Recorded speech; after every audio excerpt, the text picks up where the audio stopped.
Hello everyone, welcome back to my another vlog. আমি টুকটুক লৈ গুপ্ত বৃন্দাবন গৈ আছো তাৰপিছত আমি যাম মাসিকা ঘাট কাজুৰ গছ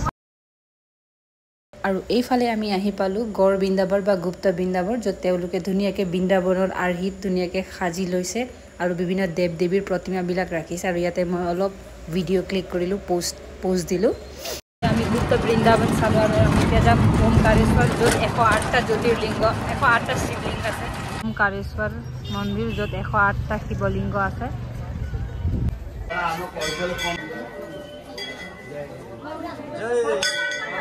আৰু এইটোৱে হৈছে 108টা শিৱলিংগ য'ত বিভিন্ন নামেৰে তেওঁলোকে নামাকৰণ কৰি ৰাখিছে একদম মানে বহুত ধুনীয়া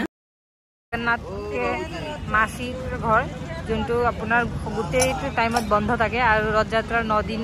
ৰথযাত্ৰাৰ সময় 9 দিনলৈকে খোলা থাকে আৰু ইয়াক ভিতৰত সোমাব নিদিয়ে বাহিৰৰ পৰা দৰ্শন কৰিব লাগে এইফালৰ পৰা ৰথ আহি ইয়াত জগন্নাথৰ পৰা এইফালৰ পৰা ৰথ আহি এইখিনিত ৰৈ যায় এই চাইড আৰু ইয়াতে ভগৱান জগন্নাথে 9 দিনৰ কাৰণে বিশ্ৰাম লয় আৰু এইটোৱে তেওঁৰ মাসিকা ঘৰ আৰু এইফালে আমি নৰেন্দ্ৰ পুখুৰী বুলি কয় আৰু ইয়াতে আহিলো দেখিছো মানুহবিলাকে ইয়াত মুণ্ডন কৰি আছিল মানে চুলি দান কৰি আছিল আৰু এই পানীটো বহুত পবিত্ৰ বুলি গণ্য কৰি সবে ইয়াত অলপ পানীবিলাক ছটিয়াই আছিল আৰু মই ইয়াত গৈ অলপ চালো আৰু ভিতৰত তেওঁলোকে ভিডিঅ' মানে ক্লিক কৰিব নিদিয়ে ভিডিঅ' ল'ব নিদিয়ে আৰু বাহিৰৰ পৰাই মই এইখিনি ললো আৰু এইখিনি আছিল বাকি লগ পাম নেক্সট ব্লগত থ্যাংক ইউ